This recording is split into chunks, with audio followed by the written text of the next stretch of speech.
Miarabantsika rehetra amin'ny anaran'i Jesosy ilay tompon'izao rehetra izao. Ianao ray aman-dreny no misafidy ny finoan'ny zanakao fa tsy andrasana azy rehefa lehibe izany. Izay indray ry havana no lohatenin'ity vidéo manaraka ity. Manana namana aho izay tsy mivavaka ary dia izany mihitsy ny foto-kevitra ijoroany hoe raha manan-janaka aho izy dia ny any zanako tsy etoko amina fivavahana anankiray izany fa aleo rehefa lehibe izy dia izy no misafidy izay tiany arahana. Ary tsy mahagaga azy zany satria izy raha teo koa moa tsy mivavaka. Fa ny mampalahelo dia misy koa kristianina sasany manana an'izany foto-kevitra izany hoe aleo ny ankizy rehefa lehibe mihitsy vao hisafidy hanaraka an'Andriamanitra na tsy hanaraka an'Andriamanitra. Mamaky baiboly ve tsika ry havana? Iza ao anatin'ny baiboly nanana an'izany foto-kevitra izany hoe rehefa lehibe ny zanany vao asiana misafidy izay tiany arahana. Tsisy an'izany mihitsy ao na anankiray ary. Ny zavatra hitantsika ao dia izao hoe ry Abrahama.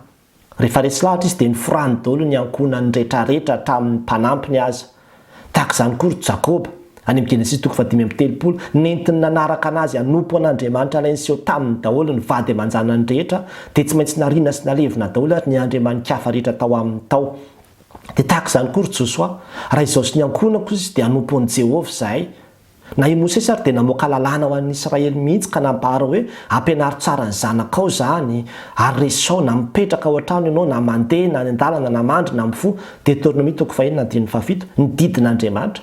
Izany hoe tena atao mihitsy hatafiditra azy any anatin'ny sain'ny ankizy ny fahatahorana an'Andriamanitra. Ary izany mahatonga ny ohabolana 2:25 ilaza manao hoe zaro amin'izay lalana tokony alehany ny zaza ka na rehefa antitra azy izy dia tsy hiala amin'izany. Raha mbola kely izy dia efa zaronao hoe tsy hivavaka tsy terena amin'ny resaka fivavahana dia mazava ho azy fa izay foto-kevitra izay zany ny foto-kevitra entiny foana rehefa avy eo any aoriana any. Ka amin'ity an'io dia te hitarika antsika mihitsy. Ny ray aman-dreny dia men'Andriamanitra fahefana. Tompona andraikitra tsika amin'io zanantsika io. Ary raha vao miresaka tsika hoe zanaka, olombelona dia tena amin'ilay maha olona azy ray manontolo mihitsy izany.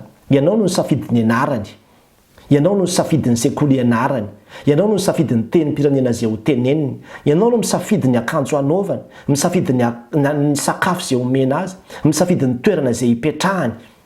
Ianao daholo no misafidy an'izany satria tompona andraikitra amin'izany ianao ary fanapa-kevitrao no takiana ao anatin'izany.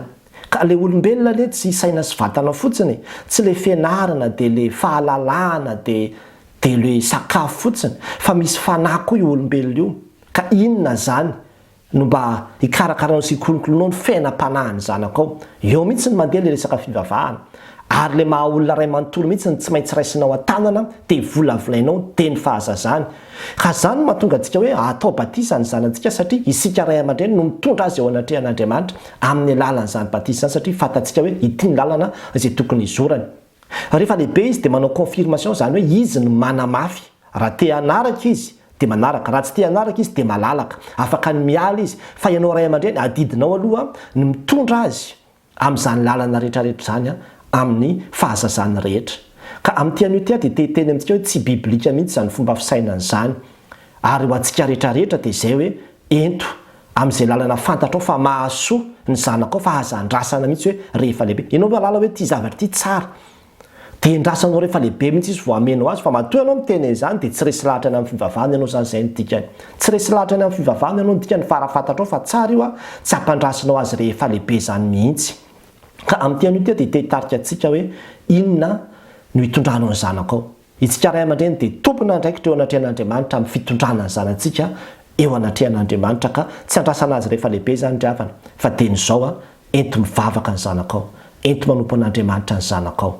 Dia mahereza fa izany no adidy sy andraikitra men'Andriamanitra antsika ary hanadinany antsika indray androany raha tsy vitantsika.